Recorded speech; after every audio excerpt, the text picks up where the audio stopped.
The final two chapters of The Heart in the Abyss deal with the issues of sex and relationship education, also known as SRE, counseling and pastoral care.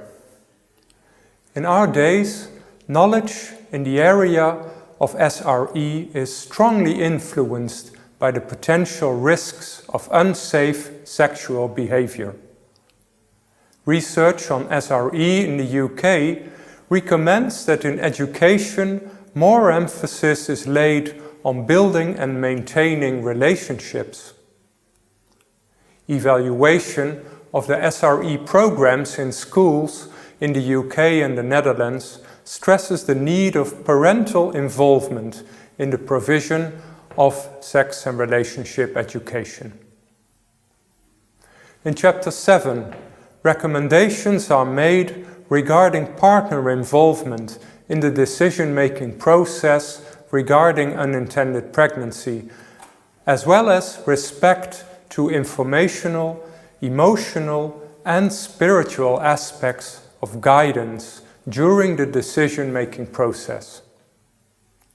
Virtue ethics could offer a theological as well as a secular contribution to a more prudent attitude of men and women regarding the quality of their relationship, and also to a more careful decision-making process after the discovery of an unintended pregnancy. Also, the question is raised of how to deal with results from prenatal diagnosis, especially if it is found that the fetus probably has a certain anomaly or disability. With the increasing possibilities of prenatal diagnosis, it seems that in our society an increasing pressure is laid on future parents to choose for an abortion when they are expecting a disabled child. The principle of integrating all dimensions of care, including the spiritual dimension, needs to be applied in the case of counseling parents who are expecting a child with a certain anomaly or disability. A recent development regarding the role of the man and his responsibility as begetter of the embryo has been the use of DNA testing as a legal means to prove fatherhood.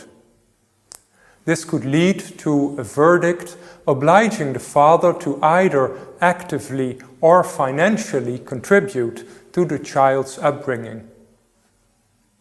I conclude in my book that often professional assistance in relation to pregnancy dilemmas is too one-sidedly woman-focused.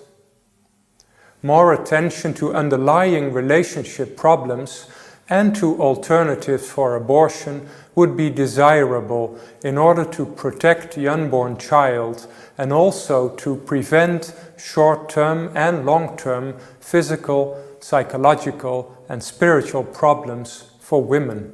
As part of counseling or pastoral care, alternatives to abortion should be discussed. Also, if after prenatal diagnosis a certain anomaly or disability of the child is diagnosed or suspected. For all these reasons, the political and ethical debate on the prevention of abortion in the UK, the Netherlands and elsewhere needs to be reopened.